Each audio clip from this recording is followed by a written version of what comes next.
నమస్తే, welcome to our channel. నేను సిరి. Cheese మాయలో పడుతున్నారా? పిజ్జా స్లో పాయిజన్ అట. వైద్యులు చెప్పే నిజమిదే.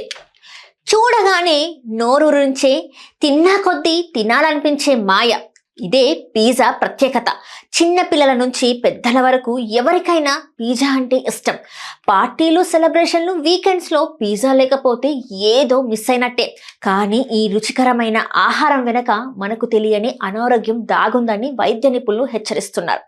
అప్పుడప్పుడు తినడం ఓకే అయినా తరచూ పిజ్జా అలవాటుగా మార్చుకుంటే శరీరం మెల్లగా సమస్యల బాట పడుతుందని చెప్తున్నారు. పిజ్జాలో ప్రధానంగా ఉపయోగించే మైదా, చీజ్, ప్రాసెస్డ్ టాపింగ్స్ శరీరానికి అవసరమైన పోషకాల కన్నా హానికరమైన అంశాలే ఎక్కువగా అందిస్తాయి. ఒక సాధారణ పిజ్జా స్లైస్ లోనే 300 నుంచి 400 క్యాలరీలు ఉంటాయి. అదే అలవాటుగా మారితే రోజువారీ అవసరానికి మించిన శక్తి శరీరంలో కొవ్వుగా పేర్కొంటుంది.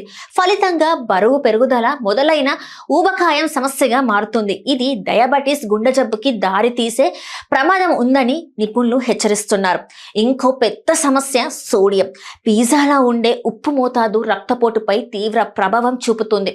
ఒక్క స్లైస్ తోనే రోజుకు తీసుకోవాల్సిన సోడియం పరిమితిలో సగం పూర్తవుతుంది. తరచూ ఇలాగే జరిగితే హై బీపీ, గుండెపోటు వంటి సమస్యలు ఎదురయ్యే అవకాశం పెరుగుతుంది. ముఖ్యంగా చీజ్, పెప్పరోన్, సాసేజ్ వంటి ప్రాసెస్డ్ టాపింగ్స్ ఇందుకు ప్రధాన కారణాలుగా మారుతున్నాయని నిపుణులు చెప్తున్నారు. గుండె ఆరోగ్యం విషయానికి వస్తే పిజ్జా మరో హెచ్చరికగా మారుతుంది. ఇందులో ఉండే సాచురేటెడ్ ఫ్యాటీస్ రక్తంలో చెడు కొలెస్ట్రాల్ ని పెంచి గమనంలో బ్లాక్స్ ఏర్పడేలా చేస్తుంది. దీర్ఘకాలంలో ఇది స్ట్రోక్, గుండెపోటు ప్రమాదాన్ని పెంచుతుందని నిపుణులు స్పష్టం చేస్తున్నారు.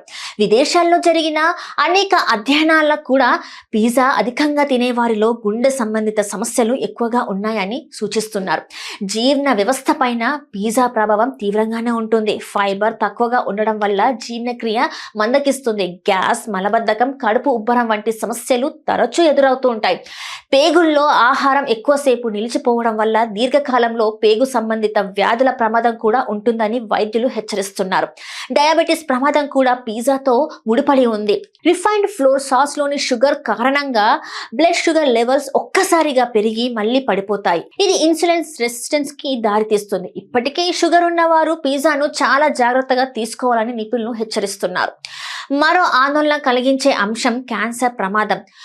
ప్రాసెస్డ్ మీట్స్ ఉపయోగించిన పిజ్జాను తరచూ తింటే పేగు, కడుపు క్యాన్సర్ వచ్చే అవకాశాలు పెరుగుతున్నాయని WHO ఇప్పటికే హెచ్చరిస్తుంది. అందుకే తప్పనిసరిగా తినాలంటే వెజిటబుల్ టాపింగ్స్ తో, గోధుమ పిండి లేదా మిలెట్స్ తో ఇంట్లో తయారు చేసిన పిజ్జానే మంచిదని వైద్య నిపుణులు హెచ్చరిస్తున్నారు.